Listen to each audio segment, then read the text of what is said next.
Então agora vamos falar mais especificamente sobre o craqueamento catalítico, tá? Ele é também conhecido como cracking, do inglês, tá? Então, qual é a função? Já adiantei para vocês, tá? Que a função é tornar frações menos nobres do petróleo em frações mais nobres. Por que isso acontece? Petróleos que têm muita fração de gasolina tem 20%. Geralmente, um petróleo tem de 7 a 15% de fração que vai gerar gasolina, tá? Do petróleo bruto, isso.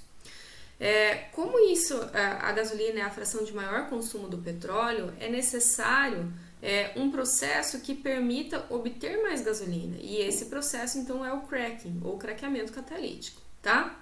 Ele acontece na presença de catalisadores de altas temperaturas, geralmente na faixa dos 500 graus Celsius, aí provoca a ruptura da cadeia carbônica das maiores cadeias carbônicas e produz outros de cadeia menor, como por exemplo um alcano grande gerando um alcano pequeno, mais alcenos e mais hidrogênio, tá? Quando que acontece isso então? Na presença de um catalisador e a uma alta temperatura, geralmente 500 graus Celsius, tá? Então, o que vai gerar aqui? Uma mistura de hidrocarbonetos de cadeia menor. E aí, esses hidrocarbonetos podem ser tanto alcanos quanto alcenos, tá? Então, a gente não tem como definir quais hidrocarbonetos vai formar, porque vai depender muito do tipo do petróleo. Isso aqui é uma reação que ocorre simultaneamente várias reações. Então, por exemplo, aqui a gente tem o exemplo do hexadecano, que é o C16, né? Quando ele passa por craqueamento catalítico, ele pode formar octano mais octeno, ele pode formar nonano mais hepteno, noneno mais heptano, decano mais hexeno, entre várias outras possibilidades. Essa aqui é uma reação que ocorre em várias reações simultaneamente, tá bem?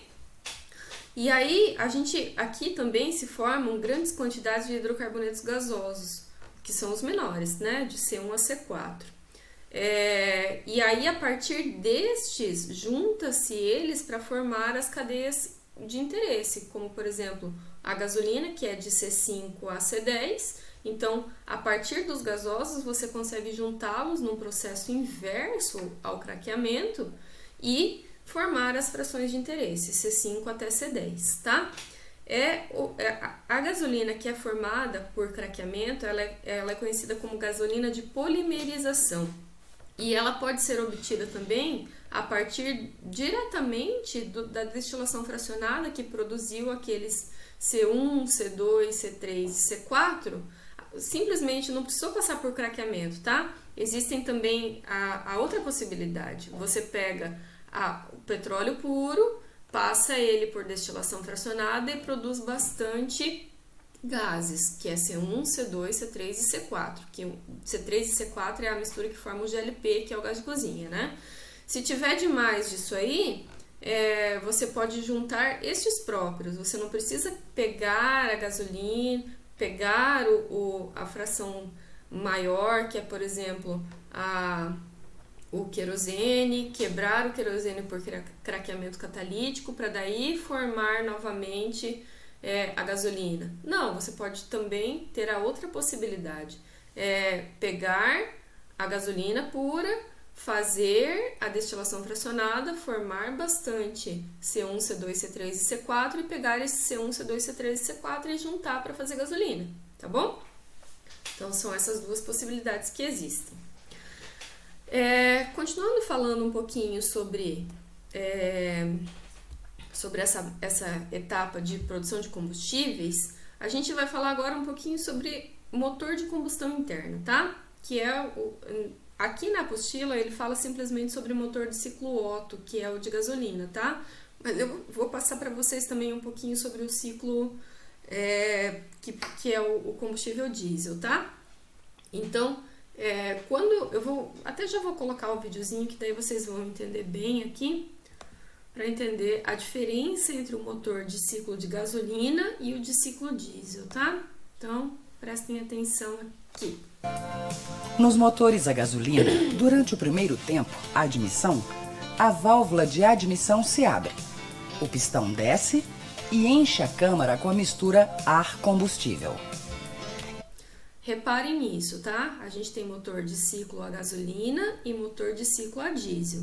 No motor, que é esse aqui que ele está mostrando agora, que é a gasolina, no primeiro momento, que é esse que está falando aqui na apostila de vocês, são 4 tempos, tá? Motor de 4 tempos. O primeiro é o da admissão, da admissão. O primeiro tempo é de admissão, tá? Aqui no motor a gasolina, esse primeiro de admissão já entra ar com o combustível gasolina.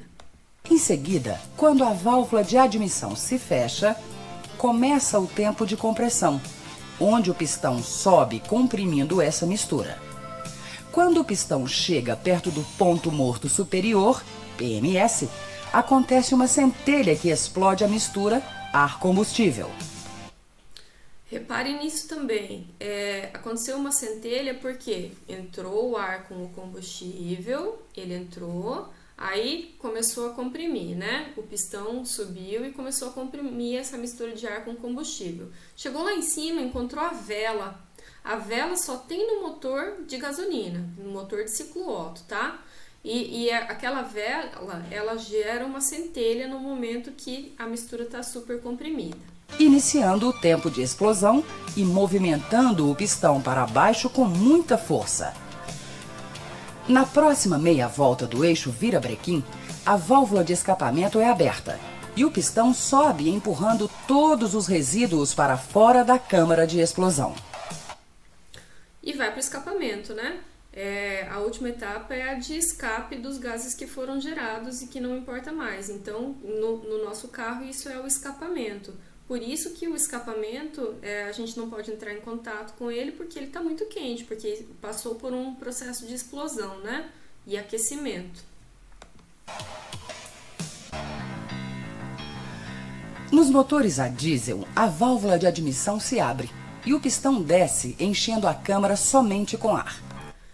Já repara agora que no motor de diesel, essa espaço que tem para entrada de combustível e de ar, ele é maior do que no motor Otto, que é a gasolina, tá? E a principal diferença aqui é que nessa etapa de admissão, que é a primeira, tá entrando só ar, não tá entrando combustível junto, tá?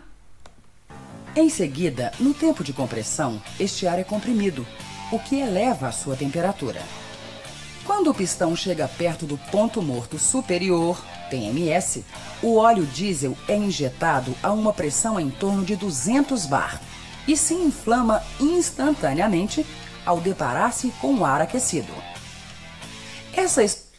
O ar foi aquecido porque ele foi comprimido, tá? Ele foi comprimido, ele aumentou sua temperatura e aí naquele momento que ele está super quente é injetado o combustível numa pressão altíssima de 200 bar. Então imagina se não vai acontecer uma explosão, né? A explosão causa uma grande força de expansão, que faz com que o pistão desça para seu ponto morto inferior. Reparou que aqui não tem vela, né? Claro, não precisa, porque a explosão vai ser causada, não vai precisar de uma centelha para causar aquela explosão, né? O combustível diesel foi injetado a uma alta pressão e encontrou um ar que já estava quente, então a explosão é natural. PMI. Na próxima meia volta do eixo virabrequim, a válvula de escapamento é aberta e o pistão sobe, empurrando todos os resíduos para fora. Parecido, né? Então aqui a gente tem a etapa, a última, de exaustão, que é a saída de gases, tá?